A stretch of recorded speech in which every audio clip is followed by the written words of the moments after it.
Bismillahirrahmanirrahim. Alhamdulillahi Rabbil Alamin. Wassalatu wassalamu Rasulullah wa ala alihi wa sahbihi asma'in, amma ba'd.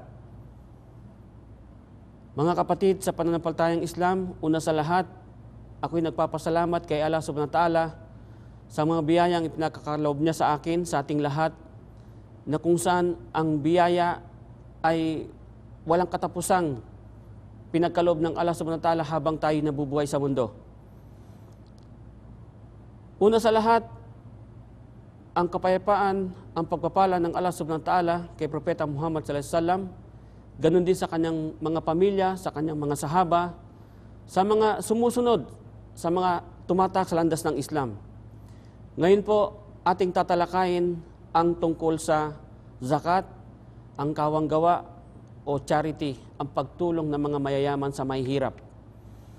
Mga kapatid, sa pananampalatayang Islam, ang zakat po ay hindi siya obligado sa lahat ng tao, lalong-lalo na doon sa mga mahihirap, maskin.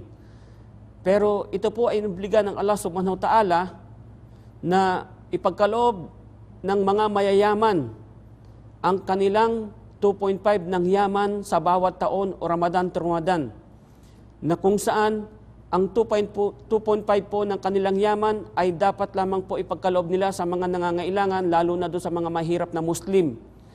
So, dahil sa 2.5 pong yamang ito, nagiging halal o nagiging isang matibay na pananalig sa Allah subhanahu wa ta'ala ang pagbibigay nito para sa mga mahirap.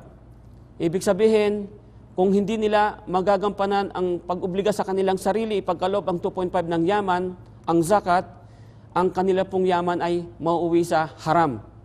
So haram, ibig sabihin, lahat ng pwede niyang gawin dahil doon sa kanyang perang haram ay masama ang kapupuntahan.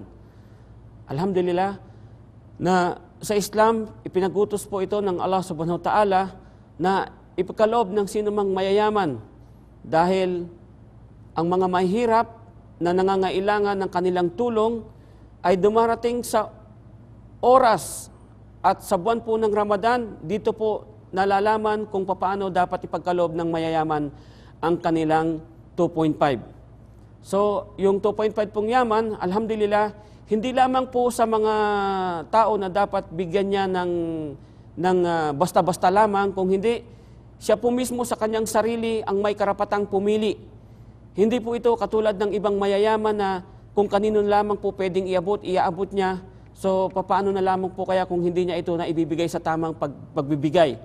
Kaya sa Islam po, alhamdulillah, binigyan ng karapatan na siya mismo sa kanyang sarili, ang kanyang yaman ay ipagkaloob niya sa mahihirap. At mismo siya ang nakakaalam sa kanyang sarili kung ang kanyang pagkakalooban ng kanyang yaman ay mahirap talaga. Okay? At alhamdulillah, yung pong zakat na yon na makapagbibigay din po ng tibay ng kanyang negosyo na habang lumalawig, no, lumalago, alhamdulillah, yung negosyo ay pinagkakaloob ng Allah subhanahu wa ta'ala na mas lalo pa siyang lumago. Kaya dito po, hindi dapat ipagkait ng mayayaman ang kanilang 2.5 ng yaman at kung sino man po ang talagang nangangailangan nito ay ipagkaloob nila. Ganun din po, alhamdulillah, ang Islamic Center po ay bukas sa lahat ng mga mayayaman na nagbibigay ng tulong para doon sa mga, lalong-lalo na sa mga bagong Muslim, para magbigay ng pag-uumra ng libre, makarating, maglakbay, papuntang Makkah at maisagawa ang umrah. Alhamdulillah, may kasama pa pong libreng pagkain. Ganun din po kasama ang Hajj. So, ito na lamang po. Alhamdulillah Rabbil Alamin o akhir dawana. Assalamualaikum warahmatullahi wabarakatuh.